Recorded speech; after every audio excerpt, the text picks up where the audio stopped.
New details emerging tonight involving the two missing teens from Westland. This comes as two bodies are found near the spot where the two boys were last seen alive.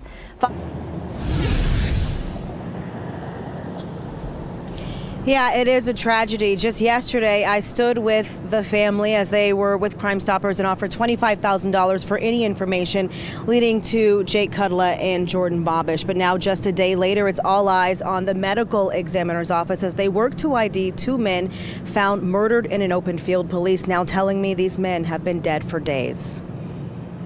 I just want Aaron to speak on our behalf and on behalf of the Bobish family because we're just too distraught right now. Virgie Kudla is devastated beyond words, directing the media to talk to a spokesman. She was physically held up by the family attorney and her missing son's godfather. Jake was nothing but a great kid, as well as I can assume his friend. Jordan, I didn't know, but it's kind of a senseless thing to happen. You know, there could have been a different way. There's different ways in life. I don't really know what to say outside of just being just distraught. Just before 10 o'clock Friday morning, a tipster found the bodies of two males in an unkept field near City Airport.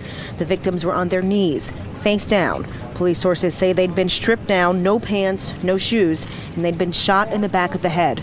People who lived nearby looked on in horror. They said that it was the two white guys that they had been looking for and they had been shot. I saw that they had covered it up, put a blue tarp over the bodies, and they wouldn't let us go no farther. They told us to back up. It's so sad. It's like the world is coming to an end right before our eyes. We need to start looking out for one another. It's just really sad. Police covered the bodies with a tarp. Investigators took pictures. Sky Fox flew overhead while a swarm of detectives collected evidence. It could be hours before the victims are positively ID'd. I don't know what to think right now. I'm in shock. That's all I have to say. The families of Jacob Kudla and Jordan Bobish waiting on pins and needles for confirmation of their worst nightmares. An endless parade of cars, missing flyers still tacked to the windows, parked at the Kudla home in Westland. The teen boys disappeared Sunday on their way home from visiting an uncle on Detroit's east side. Police believe they went to buy drugs and met up with the wrong guys. For days, the families conducted their own searches, looking in abandoned houses and vacant lots, hoping the story wouldn't end like this. And although their hope is fading, the family is keeping the faith until they hear directly from the medical examiner that the search is over. At this point, there's no confirmation on the identity.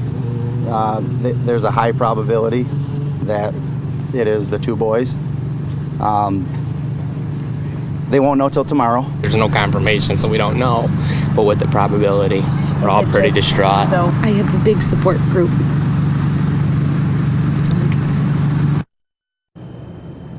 And it just breaks your heart to hear the family holding out hope. The medical examiner plans to release autopsy results tomorrow. The family says they will let us know what they hear from the medical examiner. We're also told they will have to use dental records to ID the bodies, again, because they appear to have been killed days ago. In Detroit, Marielle Liu, Fox 2 News. Yeah, devastating for those families. Marielle, have we heard anything more about the two men who are in police custody tonight? Yeah, we have. These two men are still in custody. They will be charged for their alleged role in the theft of the car and the car parts. Police still not saying whether or not these men have anything to do with the murders, but they do tell me, my police source does tell me that these men know a lot more than they've told police so far. All right, Marielle Liu reporting live. Thank you.